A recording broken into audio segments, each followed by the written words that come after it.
My name's Jason, call sign N8XE, and I love that sign. I bought one for my dad and I at the Columbus Dam Fest. You're not vain either. And I tell you what, it glows real nice in the shack, doesn't it? Nice night light. Yeah, it is, it is. Also, my Blue Moon neon light does that too. Do you make them? But as Don was saying, one of the things I do as a hobby, and now I've been working with some professional astronomers, is I'm into amateur astronomy. I've been doing amateur astronomy for a while now, probably longer than amateur radio. Lately I've been working with some astronomers up at OSU with their Assassin project, which stands for Automated Sky something, something, something, something. And you'd think I know this, but what they do is they scan the skies with these special robotic telescopes for any kind of things called transients. Maybe I can do a talk about that someday. Yeah. And what I do is they send these notifications out, and me and a team of amateur astronomers log into telescopes from around the world, take pictures, send them up there. So it's actually kind of a neat project. So astronomy is kind of like my madness. I mean, my passion outside of radio, and my wife, of course. But anyways, one of the neat things that intersects amateur astronomy with amateur radio is meteor scatter. So some basics. You may not know this, but right now meteors are hitting the atmosphere. They're estimating that there's 50,000 of those things hitting the atmosphere per second. That's a lot of meteors. And what we're interested in is the friction caused by the meteor colliding with the atmosphere causes ionization. You may know this already. I apologize if you do. But this ionization, just like the ionosphere, will reflect radio waves, just like any other type of ionization. The ionosphere and ionization looks like a mirror in radio wavelengths. So the altitudes are pretty much around 85 to 120 kilometers. Ionization trails can last milliseconds, all the way up to like 30 seconds. I've had a meteor burst happen.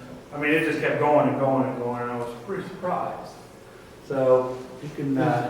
Is that altitude about the same as where the typical east get? You know, I don't know that. I don't know that. I think it is. And I do not know. You'd think, as an amateur radio operator, I'd know how high the daggone E-layer is. So, meteor scatter, also known as meteor burst communications, we use those ionization trails to communicate long distances, and usually that is frequencies above the 6 meters and above. The higher you go, the more difficult it becomes, but it's still possible. And we're looking at paths up to 2,000 kilometers, which is possible with this type of communication propagation method. So the total amount of meteors that you can use for communication kind of varies throughout the year.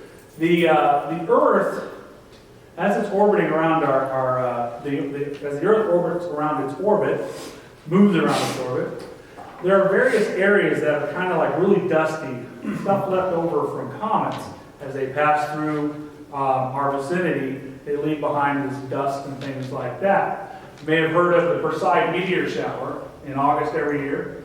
Up at the observatory, we get calls all the time. Hey, did you hear about? Yeah. Every August, it's either Perseid meteor shower or the moon's going to be as big as Mars, or something like that. And it's not.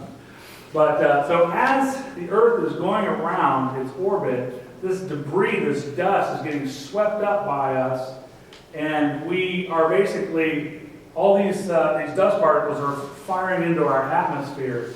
And usually, the best time for meteors is around 12 a.m. to morning. And the reason why, if you think about when you're driving your car in a snowstorm, right? As you're driving into the snowstorm, all these snowflakes are flying at you. Same thing with the Earth. As we get towards morning, the Earth is actually starting to face into the direction that we're going around the sun. Okay, so that's where you're going to get a lot more meteors coming. As we're in evening, it's kind of like we're looking out the back window of a car, So those meteors aren't as prevalent as if we're facing in towards the orbit. So the best time is really towards morning. So you're saying that the sun sucks the meteors into our solar system, and that's basically the direction that a meteor fall comes from? No, the comets that orbit the sun, Yeah. it leaves behind stuff. So I guess in a way the sun is causing those comets to stay, orbiting around. But as the comet heats up, it sets all this debris out. Right. And that debris still hangs there. It's kind of like if... Got it. Okay, I got you. Yeah, so it's left behind in the particular areas of the orbit. And in fact, that's why they call it like the Perseid meteor shower, because it appears to come out of the direction of Perseid at that time of year. It's just that's where the dust cloud is kind of hanging out in our orbit. So here's a diagram of kind of how this works. So you got this area here between 80 and 120 kilometers.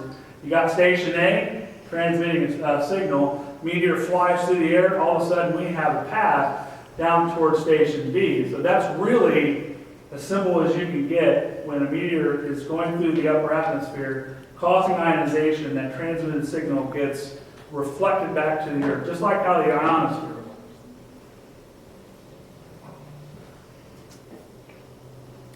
So this kind of gives you some more theory of how this thing works.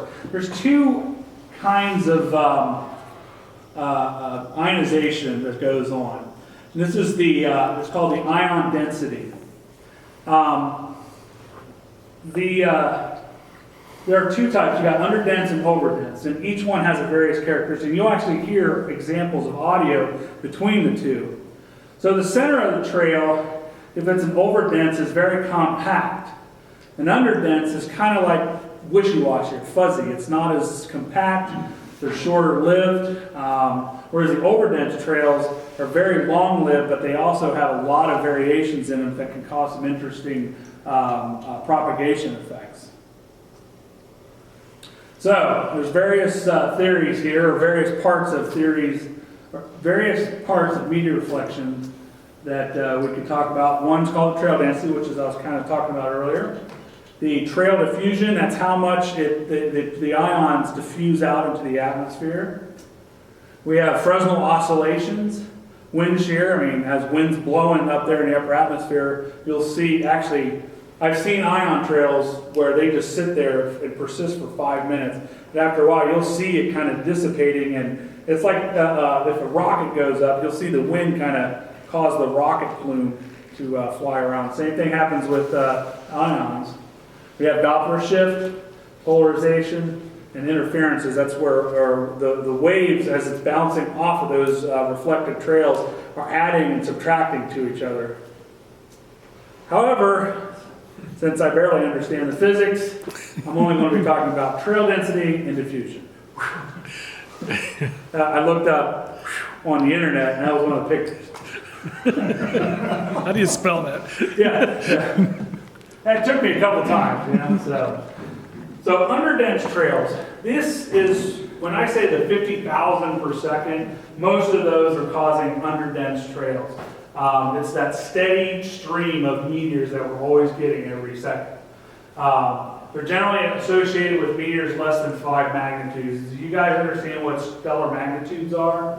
So like the brightest star in the night sky is Sirius, which is about a -1. The sun is a -26. It's very bright. The stars in the Little Dipper are 5th magnitude, is what we're talking about here. You can't see those stars in the city, but out here you can see them. Don's lucky enough to live out in the country with his telescope. I live in Hilliard, which sucks for astronomy. So those kinds of trails allows radio waves to penetrate. It causes excitement amongst those free electrons. When ionization happens, what you're doing, you're knocking the electrons off. And it's kind of like the ions are flying around, as electrons are flying around. This allows the radio waves to scatter a little more. They're less than 1 to 2 seconds. They're way more dependable for meteor scatter communications. Yeah, best suited for meteor bursts. Then we have the schematic or a diagram here. This is what a typical underdense trail would look like if you This is time right here in seconds. This is, RF intensity, like your S meter swinging or whatever. You can see here, it's a sharp peak and then it just kind of exponentially goes down. And that's what we normally see with meteor trails almost every second. That's what you're looking at. Now the next one are overdense trails. During meteor showers, you get a lot more of these. They have a longer lifespan. Like I said earlier, I've had them last for 30 seconds or more. The radio waves they don't penetrate the trail. They're more reflective. They don't occur very often. There's a smaller fraction of the total number of meteors. And the trail is you'll hear more of those anomalies I was talking about, like winds are blowing the ion cloud around. And that's what it's doing, it's causing a little cloud of ions. So wind can cause some problems. You'll hear a lot of interesting effects from overdense trails. So here's an example of an overdense trail. As you can see, as time goes on, well, first of all, the time period is 10 seconds.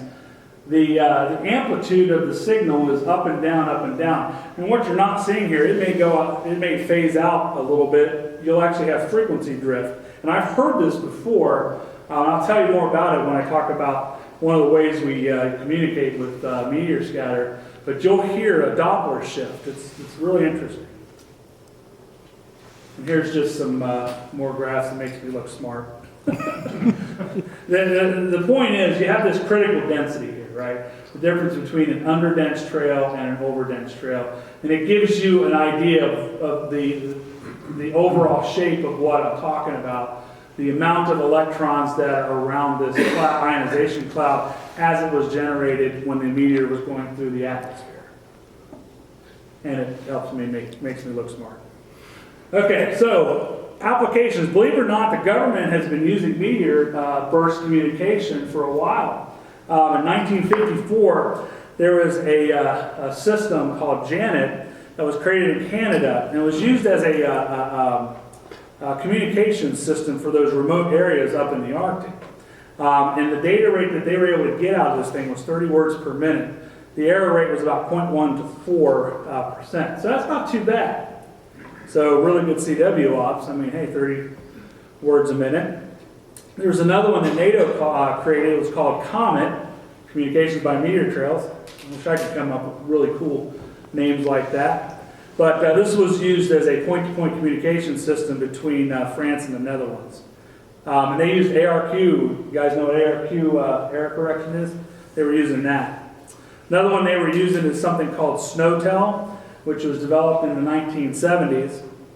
And it's actually still used in the western United States. It basically has 2 master stations with 500 remote acquisition sites. They use it for monitoring snowfall and things like that in these remote areas where you might not have very reliable communications, with satellites or whatever. And there's a couple other.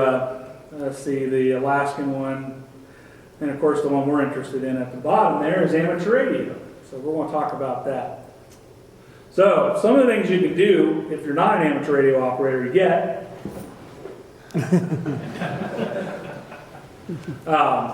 is you can monitor meteors. And we do this up at Perkins Observatory. What you want to have some kind of a directional antenna. You want to have a good low signal to noise ratio. I put good luck. You want an AM receiver, but FM will work too, but you want it in the VHF range. Now, I don't know if this is as reliable as it used to be since we've gone to digital TV. But what we've done in the past is use the Channel 2 video carrier. And it's just a nice solid tone of a faraway TV station. And you can use that as a way to monitor this stuff. And you get some software. DL4YHF has some software out there that allows you to do these. One's called Spectrum Lab. The one we use up at the observatory is SkyPipe. And of course you need a sound card and an audio cable. So here's an example of the Quadratinids, can't say it right, meteor shower. And what he did, he had a directional antenna pointing northeast and one pointing south. So this one up here is northeast, this one is south. And what you're seeing is that carrier frequency, all of a sudden you'll hear it just burst in, and he'll register that because he's getting the audio into the computer. The computer's recording these peaks and putting it on this graph here. So as you're seeing, you'll see as time goes on, this is about midnight, you'll see how the density goes up. See how it does that? And it looks like we had more meteors towards the northeast, which is pretty typical than the south. Are those just two different antennas? Yeah, they're two different antennas, that's right. Yeah, one beam is pointing northeast and another beam is pointing towards the south. And then down here you can actually see the altitude of the radiant. So right before the radiant is straight up, which means about 3 or 4 a.m., it dips off, but right there, right before the radiant comes up, you'll see more meteors. And if you think about it, as we're coming in towards the orbit of the Earth, you're going to see more meteors, longer streaks going by. Instead of things coming right after it, you're going to start seeing longer ionization trails. So that's why you're seeing that density come up right before the radiant, or right before we're driving straight into the dust stream.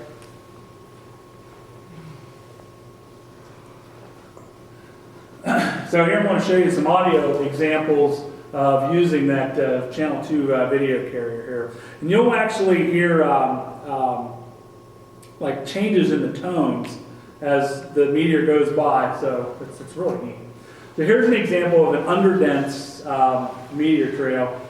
Let's see if I can get this to work here. Here we go. So there's that carrier. Hear it? It's changed in pitch a little bit because of Doppler shift. I'll play it again.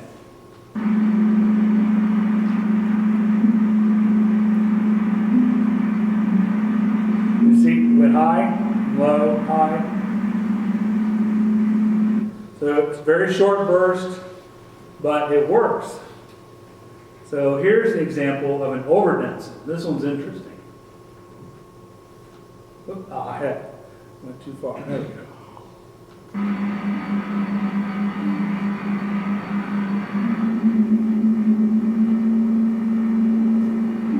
See that last ping? That's because of the incidence angle changed, because the ion cloud started shifting. You heard a Doppler shift, and then the density also changed. It changed the angles and things like that. So I'll play that again. Maybe.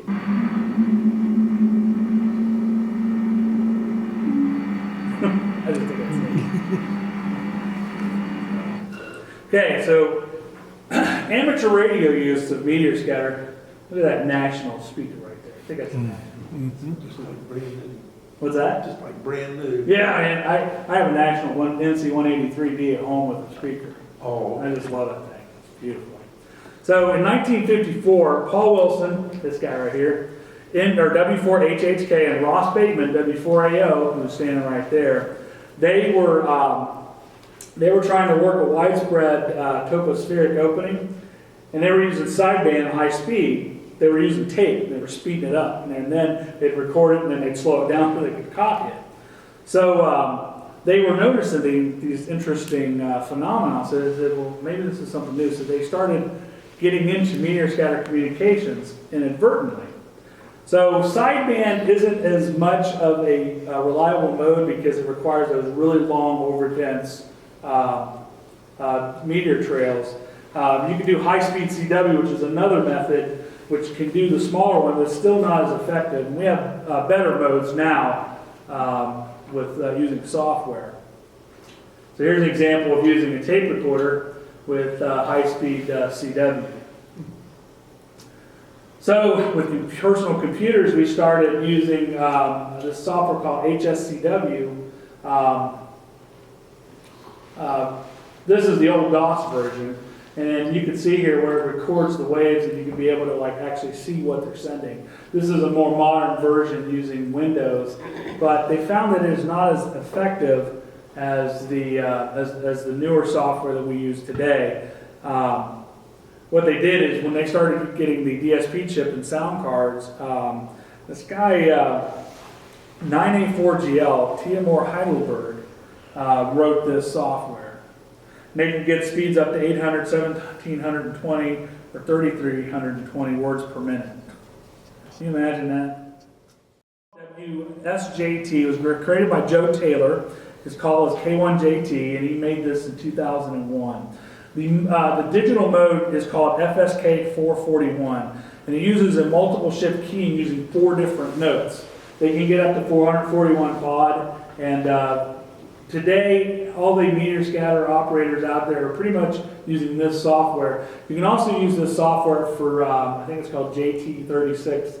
They use it for moon bounce, and they're also using it for like 160 meter DX contacts, because it can hear that signal much better than we can with our ears. So people are experimenting with this software for long distance propagation on the lower bands. So if you want to make a meteor scatter Q cell, you need to get about 100 watts or more. So your modern radios that come with 6 meters is more than adequate for it. You want some kind of a directional antenna, and that's going to allow you to maximize your power into a particular direction, and also be able to receive better. So like if I'm working with somebody in Massachusetts, I'm going to point the beam towards Massachusetts. Actually, there's an angle, a better angle, and the software will help you decode that. You don't want to point right at them. They'll actually tell you what angle you need to be at for more effective communications. Multi-mode VHF radio, like an IC706 would work. If you have an IC706, you can get started. You need a PC with WSJT software. It's free. You can download it from the internet. You need to have a sound card interface to the radio. And you don't need one of those expensive rig blasters where you're like if you're doing slow scan TV, you may say, "Hey, get ready for this picture," and they send the picture. Just as simple like the Nomic, I think, is one of the rig blasters. You can buy little kits for $30, but you want to have some kind of a sound card interface with the radio. And then here's one that a lot of people don't think of, but a web browser with an internet connection. There's a website out there called Ping Jockey, and Ping Jockey is what we use to get together and say, hey, let's make a schedule here and do some meteor scatter communications. Because it's kind of hard to do the CQing. People still do it, but most meteor scatter communications, along with like EME, is scheduled. So here's an example of a directional antenna. This is not my antenna. That's my antenna. So right here, you'll see my hex beam, which I don't use for meteor scatter. That's a 5-band hex beam. That little guy right there is my little 4-element quad, and that's my 3-element Cushcraft 6-meter beam. And I've made meteor scatter contacts with that beam, so that's all you need. And it's about 32 feet high. Here's an example of the Ping Jockey Central. This is the software, or I'm sorry, the website we log into to post, hey, let's make a meteor scatter contact. And I'll say, okay, we'll do that. And you agree on certain things, and I'll talk about that a little bit later. That was pingjockey.net, J-O-C-K-E. Oh, it's, yeah, pingjockey.net, that's correct. So here's an actual example of me working a guy at N8XE in Illinois. This is not, I thought I had these recorded, but I didn't get them recorded when I was last doing this. But I did find some examples, and I'll play this for you real quick. And this is what it'll sound like.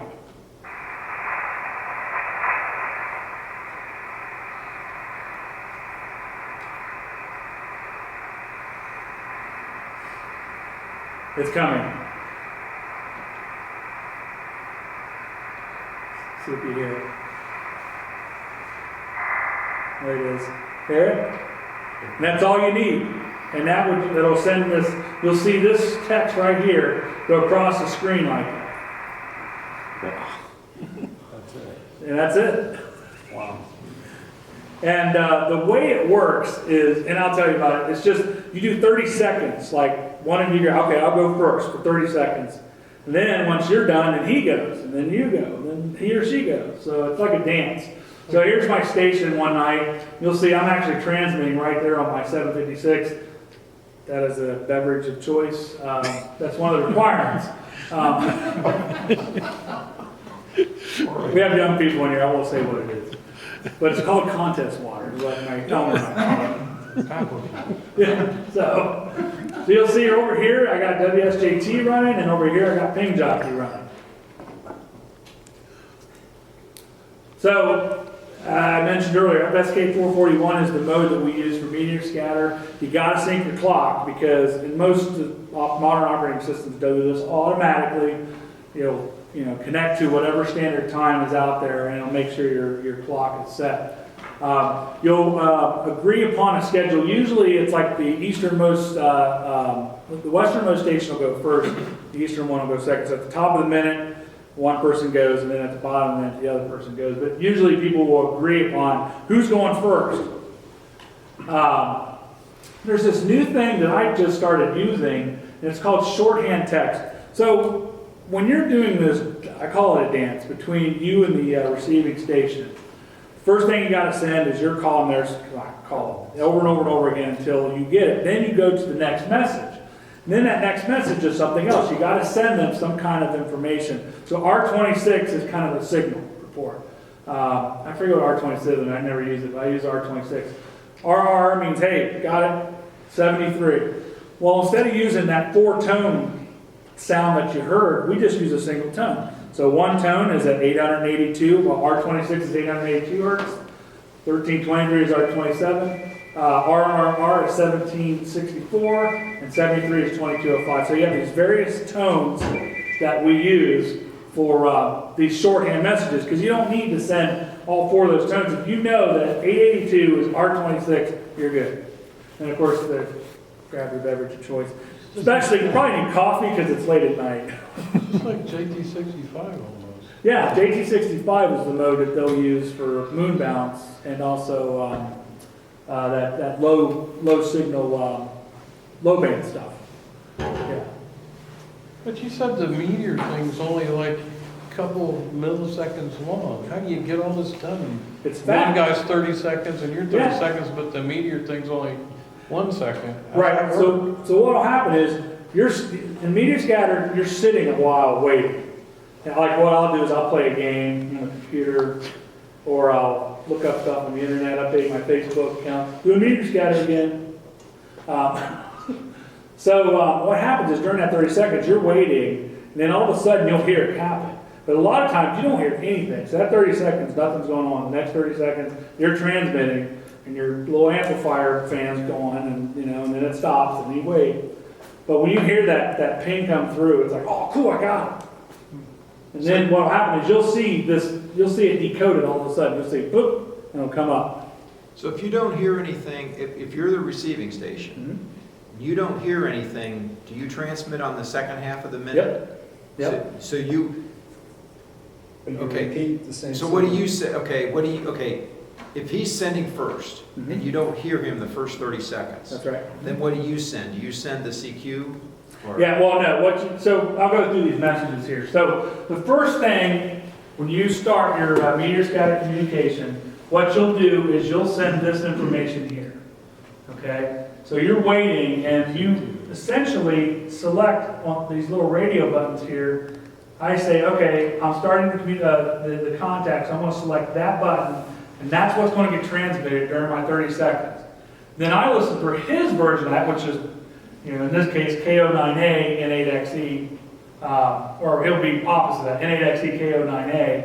So I'm waiting to see that show up here, and it'll show up like this. See how that N8XE, KO9A, N8XE, KO9A? It's just repeating it real fast. So it'll splatter that message up there, and as soon as I see that, then I select this guy for my next 30 seconds. That's what I'm going to send him next. Now, if I don't hear anything, I don't touch this. I leave it that way. So basically, I'm saying K09A and N8XE over and over and over again during my 30 seconds. He does the opposite on his 30 seconds. Until I see that is when I can go to the next message. What frequency is this on? We usually hang around 50.260. Usually about 50.254, 50.257, somewhere in there. Yeah. I wonder about, because each of these programs have a clock. that it runs off of. Mhm. Do those clocks between your station and his station sync up so that they know when your 30 seconds, his 30 seconds are up? Yeah, well, what you do is you both sync up with internet time, which is really standard time that's coming out of Boulder or wherever. Okay. There's a program called Dimension 4. You load it on your computer and it'll sync you within half a second usually. Yeah. So is I it, was told that the Windows sync wasn't good enough for JT65. Really? I don't know. I mean, And something I read on his website, said Really? I had to get this Dimension 4, there's another one, that I got to work on one computer, but I couldn't get to work on another one. yeah. I've got one other question, because you're constantly in effect sending CQ or sending your call or whatever, Mhm. that information that you're sending. Mhm. What if two other stations are both hearing you at the same time and they try to send back? Does that ever happen? No, I've never had it happen to me. Usually what's going on is everybody on Ping Jockey are seeing me and this other person are in QSO. Now they'll probably monitor and they'll say, hey, here you good here in South Carolina, and that's it. But it's not like a regular CW or sideband contest. Hey, before you go, blah blah blah. It doesn't operate that way because it's kind of it's a set schedule and a set protocol, if you will. So nobody really interferes with that. Plus, they're probably not going to hear it. It's not like a normal QSO, I guess is what I'm trying to say. But two other people couldn't be sending their calls at the same time. They could. They may. I mean, if two people are doing that, now if you're like right next to each other, you're both going to come in and it's going to interfere, like if you have two radio signals. Right. But if one person is in New Mexico and the other guy is in Florida, one of them is coming if the meteor is placed just right between you and that person. Plus, if my antenna is pointing towards New Mexico, Florida's coming off the side, I'm not going to hear it very well. Right. Yeah. So now can you, if the one of you isn't hearing as well as the other one, do your communications get out of sync? Like, he might be sending you a 7.3 while you're still trying to send an R26? I won't be going to the next one until I confirm that I saw that message. Okay. Yeah. What'll happen is, if he keeps seeing me send that over and over again, he's like, he hasn't heard me yet. So I'm going to go to the next one, but he's still not hearing me, so he may stay on that as well. But as soon as he sees me send the next one, he goes, he's got me. It really depends on who hears what message. So as soon as you see that particular message, all you got to do is click on the next one. And then when it's your turn to come up, the software automatically sends that new message over to them. In fact, there's a way, and I haven't done it yet, there's a way to get it so that it automatically does that, but I don't like doing that. One of the things that I was explaining, remember I was saying, okay, I'm going to point towards the station. Now, this particular station may be at 301 degrees, but it's saying what you really want is 283, and that just allows the angle to be a little better. The software calculates that. So what I do is I always set my azimuth for my beam at 283 degrees in this case instead of 301. It's really good for your tighter bandwidth type antennas, like we have a like a 4, 5, or 6 element beam or quad. It makes a difference, they say. Now, is the stuff that looks like gibberish, or does that have some meaning? Oh no, it's mostly gibberish. And the way you can tell, I mean, now you can see that something's coming in here, right?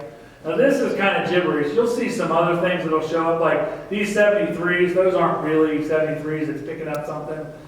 What you'll see here is you see this report, and if it says 00, you're pretty much guaranteed that it's not a good signal. But if you start seeing the call sign in there, it will, like this guy right here, I knew that this message was good. And right here, you'll see this is just the file that it was saved to. This is how long the meteor burst was. This is the width, I forget what width. This is the dB above the noise floor. That's just the computer saying, hey, this is a 2.6 report or whatever. And I forget what DF is, to be honest with you. I don't remember that. All I look at is if I see that up there, I know I'm good. Differential frequency. Oh, is that what it is? Yeah. Okay. See, I'm glad you're here, help me out. Yeah, I'm full of questions. huh? That's fine. You were talking about the angle as you point your antenna, Uh-huh. and it's a difference, the computer picks a different one. Is that about 7 degrees off? I don't know. I Okay. don't know. I think Bob would probably know this, that the difference between magnetic north and geographic north is probably 7 degrees off.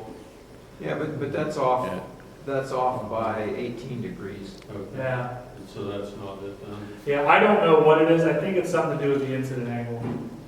Where that person is or whatever. If you're slightly off, it may have a better, I think it has something to do with the height and how far you are away from that person. I think the closer you are, the more the more pronounced that angle is off. So this next example here, this was a QSO I had with someone in Georgia. And you can see right there, I got right there, N3. Now this would be considered a good contact because I have at least my call sign and his call sign once. And once you get that, you're ready to go to the next one. You can see right there, it's transmitting my new message to him. I got some other examples here. This was during the Perseid meteor shower. If you look, this guy right here, see what that looks like? That looks kind of like that underdense trail, that graph I had earlier. This one here is an overdense trail. You can see how it just changes in amplitude. So you can actually see those two types of meteor trails going by. This guy's real short, this guy's real long.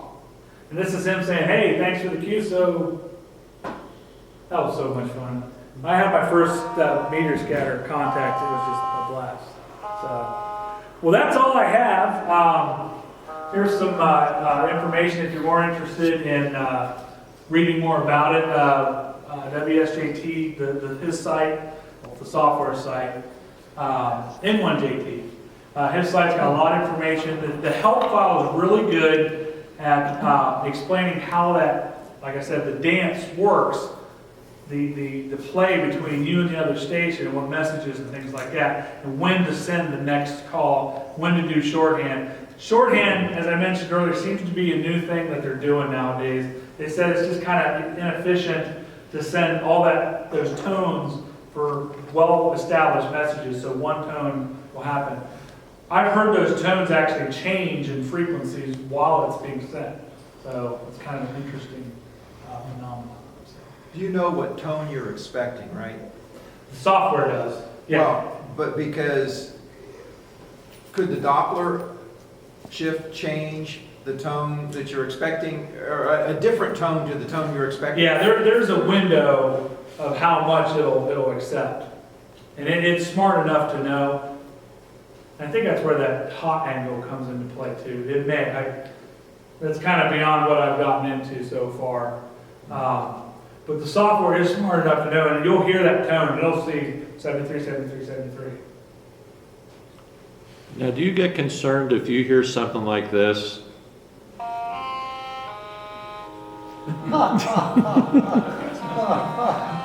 Yeah, I think I would. Now that would be funny if they made those 4 tones. Yeah. But they didn't. Any other questions? Yeah. What about jet stream, jet engine exhaust gas? Does that reflect, does that, No. that doesn't? That'd just be like saying, clouds reflect radio frequencies, which they don't. Now, tropospheric ducting is a little different. That's a temperature. Yeah. But no. Now, one thing they will do that people have done is reflect radio signals off the jets. You'll actually see, as the jet's flying over, they've shown like how it changes in frequency and stuff as the jet's flying over. But I don't know if they use that for a reliable means of communication or not. They actually plan that in, between, remember, we're in the Northeast and North Carolina. And they plan the jumbos that If leave you're doing 30 seconds and New he's York, doing 30 uh-huh, seconds and the going meteor south, versus 1 they second. actually plan the angle, they actually have If you numbers repeat in window multiple there to meters, do repeat it. them. Really? The message 432. goes short. And it's Wow. repeated thousands of Oh, and times. you don't want to, like, UHF, huh? Yes. Wow. Yeah, So but when the the meteor numbers big versus enough. only 1 Fred, second. are they using a Oh, tracking then they antenna to follow the Oh, sun? yes. You're not communicating But with they, the same meteor. they figured the angle. That's what I'm asking. 7 Is it degrees multiple or meters Yes. that are going on? Yeah, that's right. Larry, you were saying, yeah, it's not the same one. There are multiple ones. And some nights, you may be sitting on the first message forever, but he's like heard you 15 times, which stinks because you're like, come on. Hey, Jason, Yeah. sometimes I'll be listening like on 6 meters on 50.125. Just dead quiet, just hiss. And I'll be on the other side of the shop, you know, working on a radio or something. And all of a sudden I'll hear 1 or 2 syllables of voice, crystal clear, and it's gone. Yeah, Is that a meteor burst? probably. Yep, that's exactly what it is. 50. When you hear anything like that, it comes in strong like 50.125. that, that is usually a meteor that's doing that. Could it be a reflection off of a plane? It could be. I mean, I don't know. I don't know much about that part, the terrestrial communications. It could be like some backscatter too, but more than likely it's probably meteors. I've heard that before too. It was like, all of a sudden it'll be like real strong and it just fade right out. So, and I've seen meteor trails last a long time. Our observing site out south of Zanesville, we were out there and we were looking up and then this meteor went by and it just went boom. I mean, just like a flashball went off. And it made a smoke ring. You could see the glowing, not a smoke ring, it's an ion ring. You see this ring of glowing ions up there. This thing like blowing up and it just poof. Is this with a telescope? No, yeah. Was it It would be very was it difficult like to watch last meteors with November or telescope. December? Huh? So last November or? No, I know which one you're talking about. Yeah. We were out at Perkins Observatory. We had some friends down at Hocking Hills, and I'm looking down at something at my star charts, and all of a sudden it got really like bright white, like daytime. Yeah. And I'm like, oh crap! And I look up, and it's just boom! This big meteor went across the sky. Now down at Hocking Hills, they actually heard the boom from it. So, and they said that kind of flew over Lancaster, I think is where it was up high, or where it kind of flew over. So, yeah, that was last November. Yeah, I was outside, had poured concrete for my antenna base, and I went out to check it, had a flashlight and looking on the ground, and suddenly, you're right, it's daylight. Yeah, I know. It's weird. What is the general range, if you're wanting to look, that you would expect to see this? What, meteors? The only times I see them is generally straight overhead. Yeah, because usually that's where we're looking. Depends on time of day, depends on time of year, if it's during a meteor shower or not. Like the Perseid meteor shower, you'll see Perseid, keep calling it Perseid, Perseid meteor showers, all evening. And you'll know if they're Perseids because they're coming out of the northeast. And they'll have a particular direction it's going. But you'll see meteors going all different directions. I mean, when I'm out observing, it's kind of fun with my friends. We kind of count what's a game. And someone goes, oh, saw one! And then all the rest of us are like, oh, crap! Because we're looking down, we're not looking up. And we all, at the end of the night, we count up how many meteors we've seen. But you'll see them all over the sky. But no, mostly it's either straight up or towards the northeast as you're going in towards the orbit of the Earth. And can you do any astronomy with meteor scatter? I mean, can you collect any data about the number of meteors or altitudes or anything like that? Now, I don't know about altitudes, but like I showed earlier, you can actually see kind of like the meteor density for that particular storm, compare that from previous years and things like that. And actually, each meteor shower is different, it has its own characteristics. Perseid meteor showers are usually those long, lumpy trails, whereas like the Leonids in November, they're a little more shorter and more defined trails. It's kind of interesting. So each shower has, now I haven't been doing meteor scatter enough to kind of go, yep, that's typical Perseid meteor, by looking at the profile. Use the same digital technology if you want to bounce a signal off the moon? That same program is what EME operators use. In fact, it's kind of interesting, this could be a whole other talk. You can do EME without it all as an antenna. you can point, because the software, and I'll show you if it'll show you this. I thought, I saw Joe Taylor give a talk. With the EME, you're not worried about a short burst because you can change, you have a long time period because the moon isn't moving, well. Yeah, it is, but for this purposes, it's not like a short one. You Right. can just send the whole thing and they'll come up, they'll get it. Well, but do you use the same motors at a different mode? No, it's a different mode, And because he JT65. was saying he traded off the meteor scatter, you want a very short time Mhm. to get the signal through. With the moon bounce, you want a long time. So he plays with time and bandwidth, Mhm. trades them off, and I've got his slides from the Yeah, presentation. Yeah, they use this now, I thought this would have it on there, but they don't. When you put this in JT65 mode, it actually tells you where the moon is in the sky. So if you have an alt-azimuth type antenna system, it can actually control it and kind of follow the moon as it's going, kind of like a telescope does. That does JC65 too? Yeah, that software, you download that software, it's JT65. Awesome. And they use JT65 not only for moon bounce, but also like 160 meter DX, which is kind of cool. I want to do that. Well, I'm using his software and it kind of looks like that, but not exactly. No, it doesn't. In the JT65 mode, this stuff is a little different because it's a different kind of layout setup. Did he make a JT65 only one? Yeah, it's JT65HF. Is it? That's Okay. Frequencies. Yeah, I've never done it before, so. Just figured out. Is it still about the same on 2 meters? You know what? I've yet to do 2 meters. The reason why is that I have a radio interface between my 2 meter rig. But I have a 4-element quad that should allow me to do that. As soon as I do, I want to start doing 2 meters. There's guys out there who do 222 megahertz, 1.25 meters. They've tried it on UHF, but it's very difficult.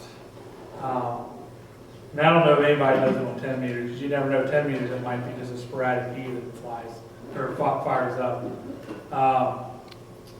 But real quick on EME, if you had 2 meters, 100 watts, and a beam antenna with probably like about 5 to 7 elements, for about an hour after moonrise, you can do EME communications because that forward lobe goes up a little bit, so you'll have a little bit of time when the moon is rising to do EME. So you don't have to have an alt-azimuth type setup, but as if you're pointing it towards the moon as it's rising, and you then adjust it as it's, because what will happen is the moon rises, but it's also changing in azimuth as it's rising. You can do EME. I've yet to do that because I don't have anything more than 50 watts of 2 meters. So, but that's my next thing I want to do is do EME. Did you say at the beginning that you need to be in AM mode, or does this put it in the correct mode? Okay, to do the receiving, the channel 2 video carrier, you want to be in AM mode. Right. But for this, we use sideband, Oh. just like any other digital modes. Okay. Any other questions? Is it all on upper sideband like JT65? Yeah, upper sideband. Yeah. Nice. Well, that's it. Well, thanks everybody for